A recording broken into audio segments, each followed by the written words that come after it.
Hello, everyone. This is Independent Conservative. I'm Ryan Bowen, and thank you all for joining me.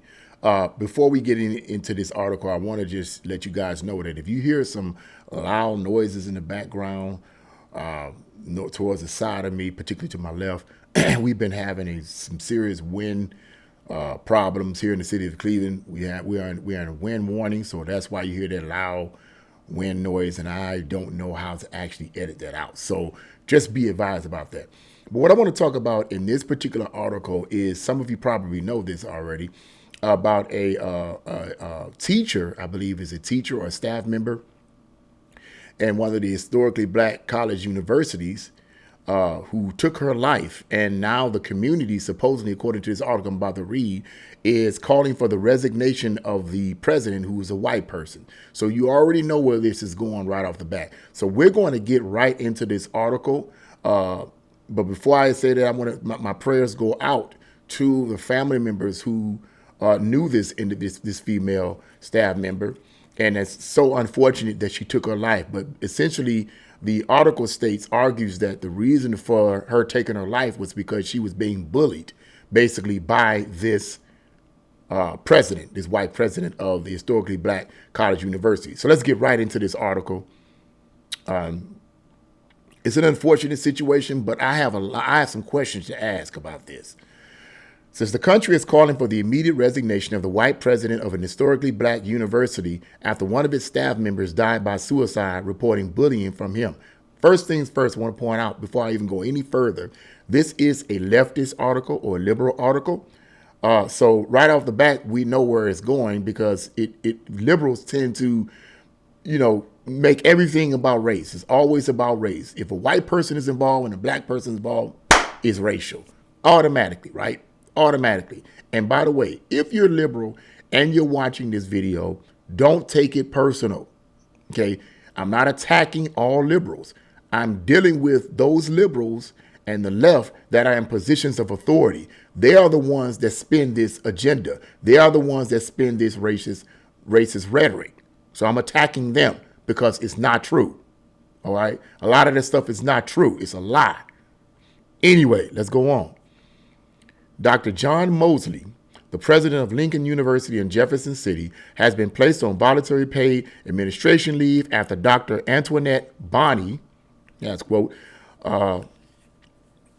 Antoinette Bonnie Candia Bailey died by suicide after she expressed immense distress from, quote, bullying and severe mistreatment. She had been the vice president of student affairs. A third party is now reviewing the case and will eventually make a recommendation after the investigation concludes.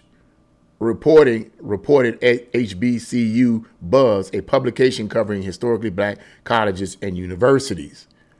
The investigation will focus on mental health and personal concerns at the university, it was reported, with the board releasing a statement about Dr. Candace Bailey's tragic death. Let me say this right up front. What the investigation also ought to be trying to do is investigate what exactly the man said that bullied this grown woman to take her life. I don't want to go too far ahead of this, because I'm really itching to ask some questions here. Okay, but let's go on. I'm going to read a little bit more here. As a board, we are committed to make certain the mental health of Lincoln University employees is a priority, and that every employee is always treated with dignity and respect. Come on, man. Victor Pasley, the board president, said in a statement, that should be normal. The board has confidence in the leadership team we have at Lincoln, but as we all work together to serve students and the Lincoln University community, this review will fully examine important questions, concerns, and gather facts. He continued, Dr. Mosley agrees those issues should be examined and has volunteered to go on leave during the review so that it can move forward in a fully independent way. Candia Bailey took her life in Illinois, where she resides with her husband, Anthony, who spoke to NBC News following her death. He told the outlet that she had been depressed and hadn't felt supported by the university during her time there. Her mother, Veronica, told the outlet that her daughter had been fired by Mosley on January 3rd, the outlet reported. She had started on May 1st. Bailey had allegedly told both of them over the holidays that her relationship with the president had worsened in recent months, but wasn't specific about how. The president of the Lincoln University National Alumni Association, Sherman Bond, said in a statement obtained by HBCU Buzz that he finds himself, quote, standing in a state of hopelessness as he appeals to the board of curators and passionately in attempts to, quote, find a resolution that restores a conscience of peace and healing. And he makes a statement, apologizing for the situation. But I wanted to read one where it says about the people, the community. It says, the community is now calling for the resignation of Mosley using the hashtag #FireMosley on X, formerly known as Twitter, to express their thoughts on the matter. And here's one user wrote, I remember asking why a white man was presiding over an HBCU, and I'll be hot DAMNED. Another said, Dr. Bonnie deserves so much more. Please watch, repost, and take action. And I'm starting to wonder, what do these people even know about this this woman that took her life, which is so unfortunate. But what do they even know about her? You're saying she deserves so much more. What do you even know about her? What do you know about the president? What do you know about their relationship? Okay, let me read one more. Not a white man being president at a HBCU bully a black woman to suicide and had the audacity to be married to a black woman. Another wrote. I'm going to end the article right there. In fact, I think that's the end of the article.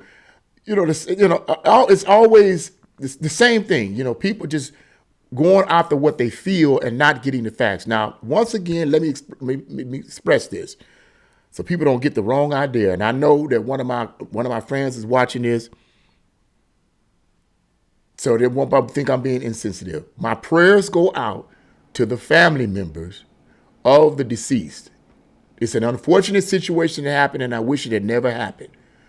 But let's get down to the facts here. Okay, I like to deal with facts, not merely emotions. Once we move past how we feel, we got to look at the facts. Facts precede feeling, because you can feel a certain way based on word usage and trump facts and get a lie. Okay, now I can't make any comparison here because this article is a left-leaning article, and in the entire article, it does not express exactly what this white president said to this black colleague that drove her to commit suicide. It does not state that at all. All it says is that supposedly he bullied her and she took her life, and that according to her husband, she was there for a while and it was some kind of relationship. He ended up firing her, and we don't know the details. So any investigation should be an investigation on exactly what has been said, what the president said to this staff member that drove her to take her life. Now, as I said, I don't have any other articles to make comparative notes because this, like I said, this is a left-leaning article, and they tend to focus on their worldview. Their worldview is going to, the way they write their articles is going to reflect their worldview. They omit certain things. Same with a conservative article. The conservative article is going to say things from a conservative worldview. But because I don't have their side, the conservative side of it, I don't feel I have all the factual data. Because this article here does not give me any detail exactly what this man said. Having said that, let's get down to what I feel I see going on here. First things first, we have a white president of an historically black college university and people huffing because he's white. But my question is this: could it have been that he was hired because he had better qualifications? Because I'm going to make the assumption, I don't know about historically black college universities, I've never been on one, but I'm going to make this the assumption, the educated guess, that the staff, which is probably composed of white and black, if not mostly black, hired this president and pulled him in and called him in because he had the qualifications to be the president, regardless of his racial ethnicity. Could that have been a reason? So it's not always about race. The left likes to always make it a racial issue. This article does not give us any detail as exactly what this man said. So the whole idea of driving him out of town, so to speak, and getting him fired is ludicrous. People are responding with their emotions. We don't know the detail of this woman or whether she suffered depression before she became a staff member or not. We don't know. And let me say something else. Could it be that what this president was saying to her, okay, was not bullying, but critiquing? Ma'am, you need to say this and say that. This is not beneficial for the students.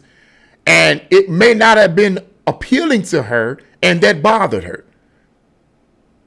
You see, there's a difference between bullying and critiquing someone, because the term bullying in our ludicrous woke society today could mean anything. If you criticize someone in order to help them develop and become better, let's put it to you like this. If you correct someone for bad behavior, you point the bad behavior out and you give them corrective measures in order to better themselves, that's considered oftentimes in our woke society as bullying. So in what way did he exactly bully her? The article doesn't say. But I can only imagine. I'm just saying, I don't know. I'm giving you a guess here. I'm making some points here. That could it have been that he critiqued her about the way she was dealing with the affairs of the students or whatever, and he critiqued her in order to correct something that may not have been beneficial to the students. And she wasn't willing to make that correction, and she continued to do or say the things that she was continuing to do and say, and he continued to critique her for betterment, and she refused to be better at it, and it just bothered her. Or could it have been, like I said, that she had a history of depression, and when she became president here when she became a staff member, that she carried that depression on into the college? Who knows? The article doesn't say, and I don't have another article, particularly from the conservative side, to give me any more details on that. The way this is spun in a racial tone, like the left tends to always do. That is very disturbing, and in my opinion, it's wrong. It keeps the emotions of people who tend to always yield to what they feel going. I want this person out of here because they white, and why is a white person here, and why is a white? Could it be that they're qualified to be there? This is what I'm talking about. So the whole idea of our society and people being oversensitive is being stirred up. Critiquing someone and making corrections for something that may hurt, that if not corrected, may hurt them in the future. What are you going to do? Are you going to sit back quietly and not say anything? Well, I don't want to. That sound like I'm bullying the person.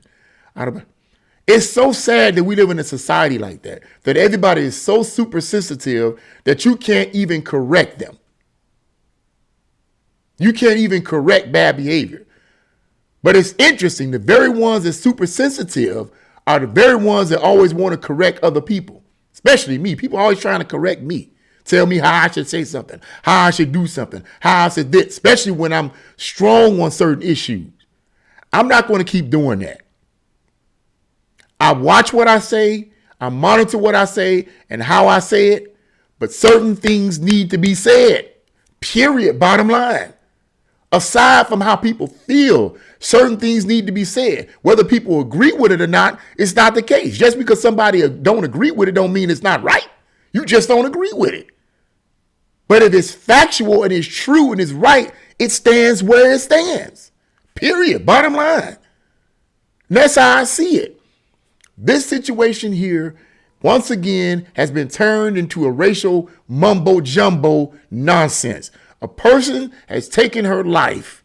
And what is the left concerned about? Because that's what this is, a leftist situation.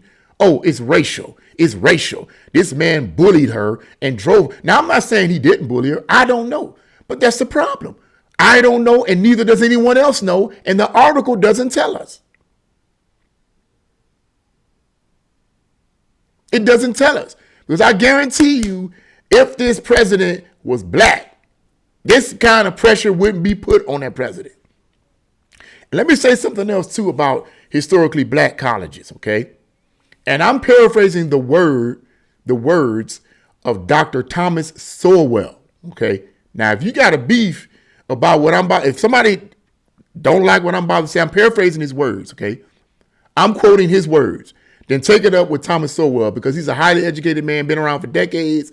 He's an economist, and anyone that has read any of his books, you know what I'm talking about. I got over 20 of his books. The man wrote 40-something books. I got over 20 of them. So I'm going to assume the man knows what he's talking about, because not only does he know economics, but he also knows social theory. Having said that, he stated, and I'm paraphrasing once again, that historically black college universities tend to have lower standards in comparison, in terms of lower academic standards, in comparison to high Ivy League universities, such as Princeton, Yale, and others. And technically speaking, now this is my part, there's nothing technically speaking wrong with that, okay? Because if a black person whose GPA, grade point average, is below the standards of a Princeton or a Yale or whatever, okay, it would be foolish to go to a Princeton or a Yale when your GPA is way down here. It might be better for you to go to an HBCU university, okay, where the standards are not as high. You still have a college degree, okay? However, historically black college universities have been known, and I'm paraphrasing the words of Dr. Sowell, not to produce great scientists and great lawyers and all the rest. Technically speaking, they haven't been known to produce that because many of the majors don't bring that level up. They just don't. The academic points, the grade point averages and the academic standards are not as high. So you're not going to get that level of prestige. And you may be saying, what's my point? Well, my point simply is this. And that is this. Going back to the hiring of this white president. Could it be that this white president, not because he's white, but because he may have come from a university or graduated from a university where the standards, our GPA standards and academic standards are much, much higher, could it be the staff hired him once again to bring the standards up? Because these historically black college universities have been known to have lower standards academically. Just saying. Now it's been made a racial situation, the way I see it. And I feel that needs to stop. That needs to stop because we do not have all the evidence here. We don't have all the evidence here. Let's look at all the facts first before we decide to oust this guy out because he's white and the person that took their life was black. Let's get all the facts first, okay? But that's what I had to say about it. What do you guys think? Leave your comments in the comment section below. Like, share, and subscribe to my channel. God bless you all. See you again.